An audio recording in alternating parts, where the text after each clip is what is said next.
Last season, one car won 6 out of 7 races. This season, that same car nearly got embarrassed by a team that hadn't won a single Grand Prix in its life. This is 1951. The year Ferrari finally shows up for real. A car gets handed between two teammates mid-race, and last season's champion becomes just one of several people with a real shot at the title. 10 minutes every season. Let's go. Quick housekeeping before we get into it.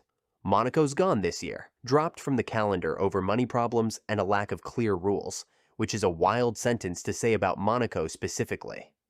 Germany and Spain show up on the calendar for the first time instead. And the car that dominated everything last season, it's basically the same car, 1 year older, which matters a lot because everyone else spent that year building something new. Last year's dominant car runs a supercharged engine that's been refined for over a decade. Problem is, by 1951, it's become notoriously thirsty, needing multiple pit stops just to finish a race, while everyone else drives straight through. Meanwhile, the team that spent 1950 losing every week shows up with a brand new, naturally aspirated engine instead.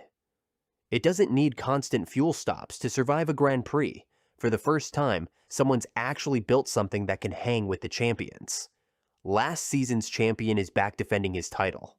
His Argentine teammate, the guy who nearly stole the championship at the last race last year, is faster than him basically all season now. And over on the other side, Ferrari's got two real threats. A sharp, ice-cool Italian driver, about to have a genuinely great year, and a driver from Argentina making his Ferrari debut this season. 4 drivers with a real shot, 2 teams. For the first time, it's not obvious who wins. Round 1, and the Argentine takes pole. He wins comfortably in the rain, ahead of a Ferrari in second. His own teammate, running without changing tires when he probably should have, fades all the way back to third.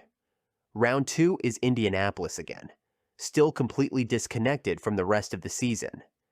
This year, it's run just 3 days after the Swiss race, on the other side of an ocean, so none of the regular European drivers show up. Same weird arrangement as last year. Nobody's fixed this yet. Round 3 at Spa goes to the reigning champion, finally getting a win on the board. His Argentine teammate has a genuinely bad day. A wheel hub problem drops him all the way to 9th. But he still grabs the point for fastest lap, which keeps alive his run of scoring in every single race he's finished all year. Round 4, and this is one of the strangest results you'll see all season. Back then, teams could call a driver in and hand his car to a teammate mid-race. And that's exactly what happens here.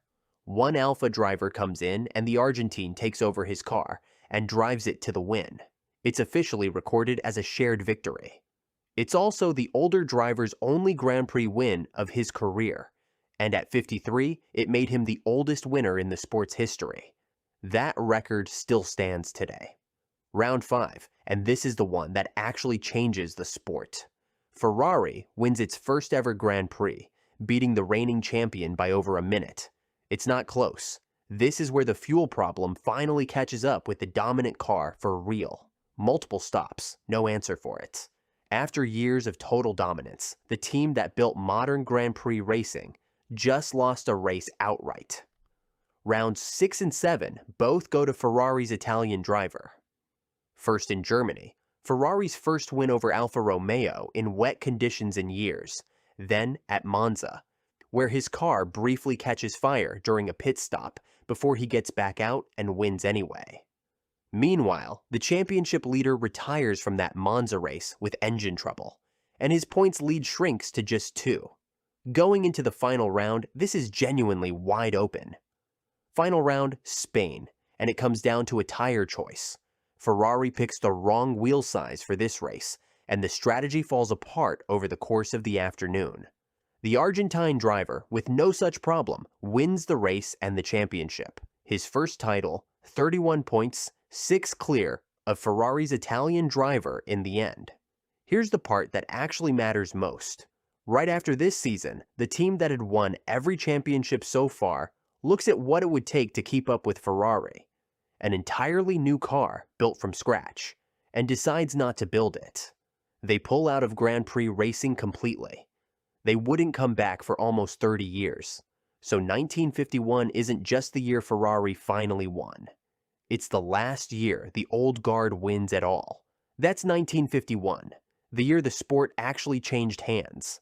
Next time, 1952, when new rules make every car on this year's grid obsolete overnight.